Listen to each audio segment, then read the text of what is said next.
Ayan, sa di inaasahan, si Eds ay nakaramdam ng pagod. So, sa ano nga bang dahilan?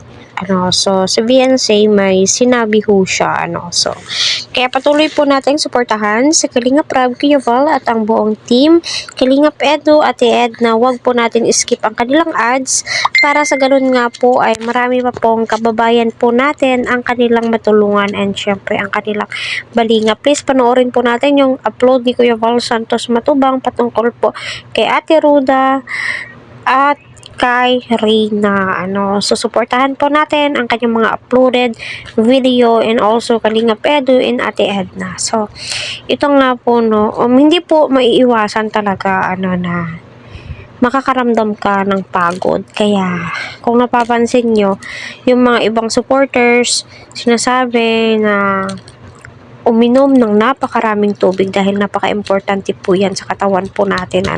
And syempre, uminom ng vitamins, kumain ng masusustansyang pagkain kasi alam nyo, sila Eds, kahit sino po yung nakakasalimuha po nila, pumupunta po sila sa napakalayong lugar para maghanap po ng matulungan. Yung pagod po, alam nyo naman po, kapag yung katawan po ay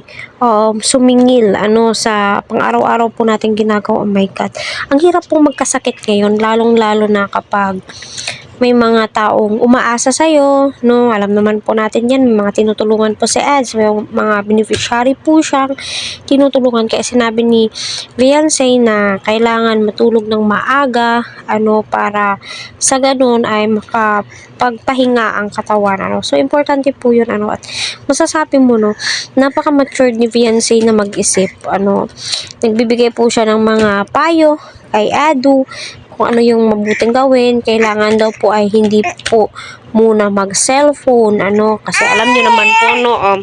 vlogger po yan si Eds, sa malamang ay sinusuportahan din po niya yung mga kapwa vlogger po niya, nanonood din po yan ng mga content, updated po yan siya sa mga live ni Kalingap Rob, so